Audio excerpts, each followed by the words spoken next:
हरियाणा के बीजेपी अध्यक्ष ने चुनाव आयोग को और जो जारी हुई थी, अगर आप उस चिट्ठी को पढ़ें तो उसमें साफ नजर आ रहा था कि ये जो चिट्ठी है इसका ड्राफ्ट दिल्ली से बन के आया है और ये काफी बड़ी तैयारी के साथ चिट्ठी लिखी गई थी। ये कोई ऐसा नहीं है कि कोई विपक्षी दल चिट्ठी लिखे, कश्मीर का कोई विपक्षी दल चिट्ठी लिखे और चुनाव आयोग मान जाएगा। पर ये जो चिट्ठी लिखी इसमें जो तारीखें बढ़ाई हैं इसका कोई फर्क नहीं पड़ेगा, बीजेपी को और ज्यादा नुकसान होगा। अगर वो तारीख और पहले कर देते, आपने तारीख आगे बढ़ाई है, अगर आप कहते कि आपका ऑब्जेक्शन छुट्टियों के पर लोगों का बाहर जाना है, जो कि हरियाणा के लोग जाते ही नहीं है बाहर, छुट्टियां मनाने जाते ही नहीं है, वो बेसिकली कृषि प्रधान राज्य है और वो वहीं रहते हैं। मतलब मोटे तौर पर एक तो अफोर्डेबिलिटी का भी इशू है और दूसरा उनके नजदीक जाने को जो जगह है वो हिमाचल में शिमला वगैरह जाने का है, तो वो उनके लिए कोई आकर्षण नहीं है। तो ये एक बड़ा एक लेम एक्सक्यूज है कि छुट्टी में लोग जाते हैं, कहाँ जाएंगे लोग। तो ये इसका नुकसान, अगर तारीख बीजेपी कहते कि साहब थोड़ा पहले कर दीजिए आप, क्योंकि लोग छुट्टी पर जाने वाले हैं, तो हो सकता है लोगों पर यह असर पड़ता कि देखिए बीजेपी चुनाव के लिए तैयार है। अब यह असर पड़ रहा है कि बीजेपी ने हार मान ली है या हार रही है और अपने डैमेज को कम करना चाहती है। जितना नुकसान उसको लग रहा था वो अब शायद कुछ कम हो जाए, क्योंकि बहुत सारे फैक्टर्स हरियाणा में जुड़ गए हैं, जिसमें आप देख रहे हैं कि विनेश फोगाट का बहुत बड़ा फैक्टर है। वो जब वो आई थी पेरिस से और उनका जो जुलूस निकला और जिस तरह से वो गई, और आज जो उनके वीडियोस आए हैं 200 दिन पूरे होने पर किसानों के, और वो पूरी की पूरी जो उनका जो इमोशनल कनेक्ट है शंभू बॉर्डर पे लोगों के साथ, क्योंकि सरकार को भी अभी 200 दिन चलेगी कि नहीं पता नहीं, पर वो किसानों के शंभू बॉर्डर पे 200 दिन हो गए। वो जो कह रही है कि किसान अगर अनाज नहीं दे हमको तो हम खेल भी नहीं पाएंगे। किसानों के साथ जो उसका जो कनेक्ट है, या किसानों का जो इनके साथ जो कनेक्ट है फोगाट के साथ, वो अद्भुत है। अगर आप देख रहे हो कि किस तरह से वो इमोशनल होके बात कर रही हैं, और जो सिख कम्युनिटी है किस तरह से एजिटेटेड है, खासकर वो कंगना रनौत की टिप्पणियों के बाद से किसानों के बारे में।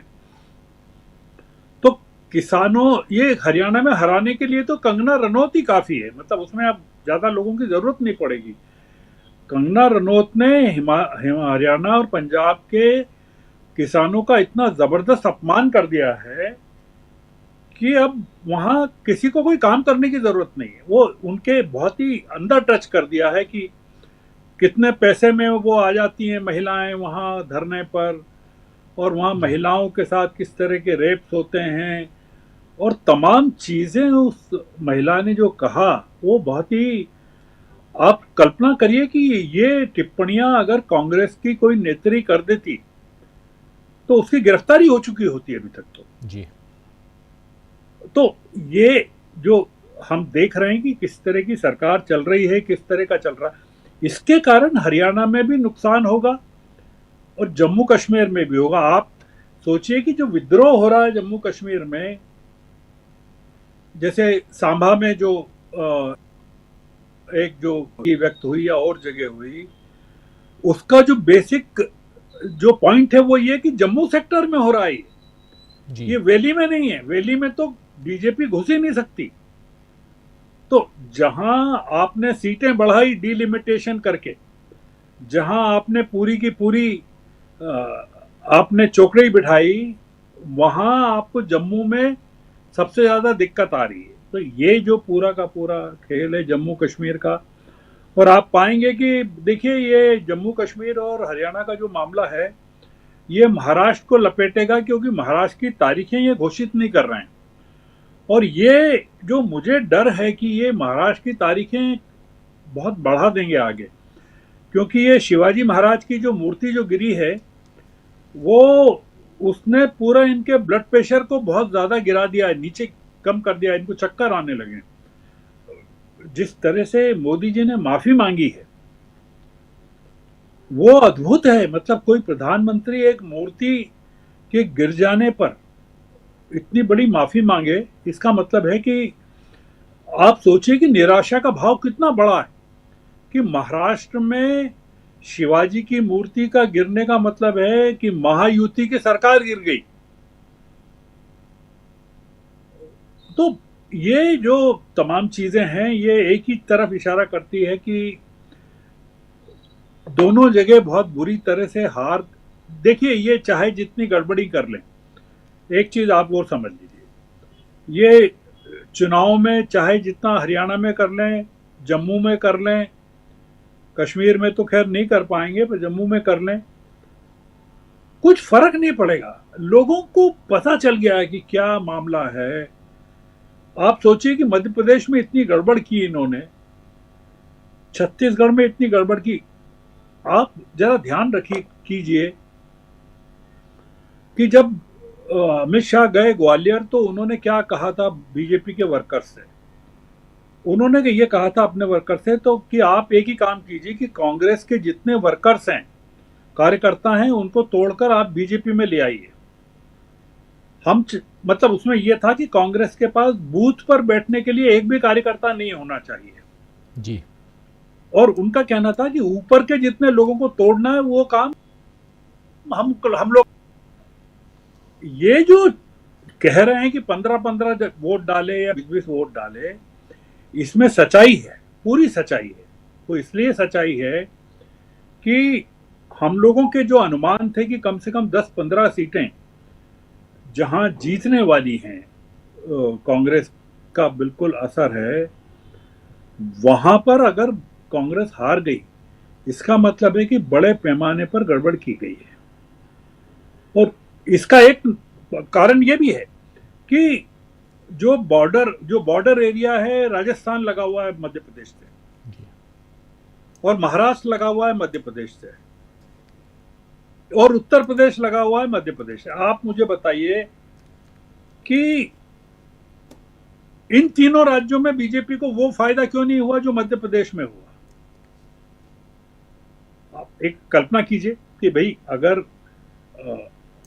मध्य प्रदेश का वोटर इतना जागरूक है और मतलब मैं बेसिकली राजस्थान का हूं, मेरी सारी रिश्तेदारी राजस्थान, मध्य प्रदेश में आधे लोग राजस्थान के हैं, तो राजस्थान में इनकी सीटें जा रही है बुरी तरह से और मध्य प्रदेश में पूरी की पूरी मिल रही है।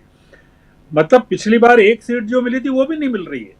इसका मतलब है कि बहुत बड़ी धांधली हुई है और अगर वो ईमानदारी से चुनाव होते तो आप सोचिए कि 240 का आंकड़ा कहां पहुंचता। मतलब उन सीटों को छोड़ दीजिए, 79 सीट्स जिनको लेकर जो बवाल मचा हुआ है कि जहां वो बीजेपी ने उनको खाते में चली गई जी। आपका दूसरा सवाल है राहुल गांधी की यात्रा का। राहुल गांधी की यात्रा ओरिजिनली राजीव जी 6 दिन की थी। उनको और भी कई शहरों में जाना था, जिसमें लॉस एंजलिस भी है और सैन फ्रांसिस्को भी है और तमाम जगह जाना था उनको, पर वो समय की कमी के कारण राहुल गांधी ने उसको 3 दिन में सीमित कर दिया। और 3 दिन में आप देख रहे हैं कि उनका कितना डलास में और वॉशिंगटन में कितने हेक्टिक शेड्यूल है और वहाँ इतने लोग उनसे मिलना चाहते हैं, इतने लोग बात करना चाहते हैं कि मैं आपको बता नहीं सकता कि कितने लोग उनसे मिलना चाहते हैं, बात करना चाहते हैं। हम लोगों को आश्चर्य नहीं होना चाहिए राजीव जी। हालांकि मैंने इनसे जब सवाल किया अपने इंटरव्यू में सैम पिट्रोडा से कि भाई क्या राहुल गांधी से भी मुलाकात करेंगे, कमला हैरिस से भी करेंगे, तो सैम ने कहा वो नॉन कमिटल थे कि नहीं वो मुश्किल है, पता नहीं कमला हैरिस उस समय कहाँ रहती हैं। मेरा 100% यकीन है कि कमला हैरिस इस अपॉर्चुनिटी को हाथ से इसलिए नहीं जाने देंगी कि वो देख रही हैं कि भारत में राहुल गांधी की जो फॉलोइंग है, और अमेरिका में 50 लाख के करीब भारतीय रहते हैं, और उनके लिए, कमला हैरिस के लिए, जो वो चूंकि अपने आप को भारत की बेटी भी कहती हैं उन्होंने, और शिकागो के कन्वेंशन में अगर आपने सुना हो, मैंने तो उनका पूरा भाषण सुना, इसलिए कह रहा हूँ कि उन्होंने बड़ा बताया किस तरह से उनकी माँ श्यामला आई थी भारत से, सारे कनेक्ट बताए उन्होंने भारत से। तो मुझे लगता है कि राहुल गांधी से जो मुलाकात अगर हो गई, वो दुनिया भर में भारत और अमेरिका दोनों जगह तहलका मचाने वाली है, और वो अमेरिका के चुनाव को भी प्रभावित करेगी, और जैसा आपने कहा अपनी भूमिका में कि वो इस बार लीडर ऑफ द अपोजिशन के तौर पर जा रहे हैं। अमेरिका में लीडर ऑफ द अपोजिशन का मतलब होता, मतलब नेक्स्ट टू द, मतलब जो यूरोपीय देशों में या प्रजातांत्रिक देशों में ये होता है कि अगला प्रधानमंत्री उस देश का यही होगा, जिस नजर से वो देखते हैं।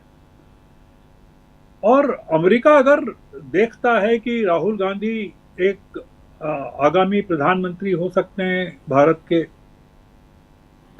भारत जैसे देश को जो बड़ा मार्केट है, अमेरिका के लिए सबसे बड़ा मार्केट है, 40-50 करोड़ लोगों का मिडिल क्लास का मार्केट है भारत, जैसा कि बुश ने कहा था किसी समय,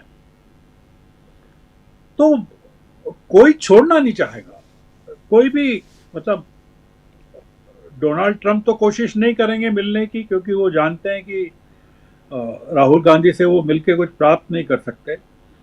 पर ये मामला ये नहीं है कि राहुल गांधी कमला हैरिस से मिलने की कोशिश करें, ये मामला ये है कि कमला हैरिस के लोग खुद चाहेंगे, उनके कैंपेन मैनेजर, कि दोनों के बीच में कोई मुलाकात हो जाए। मैं और ये सिंगापुर और ब्रुनेई जा रहे हैं हमारे विश्व गुरु, उसका कोई फायदा भारत को नहीं मिलने वाला है।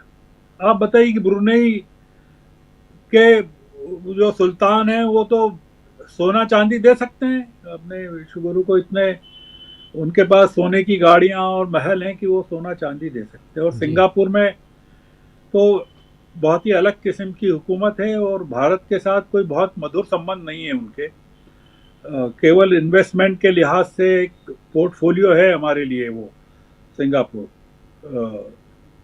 तो मतलब वहाँ अडानी के इंटरेस्ट ज़्यादा हैं और अंबानी के ज़्यादा हैं, सारा जो इस तमाम इलाकों में जो कंपनियां हैं। तो मैं मानता हूं कि ये राहुल गांधी की जो यात्रा है, वो ऐसे टाइम पर जाना, अमेरिका, भारत से समय निकालकर अमेरिका की यात्रा, आप चाहे जितने भी तेज विमान से जाएं, आपको पता है राजीव जी के 16-17 घंटे लगते हैं जाने में। बिल्कुल जी।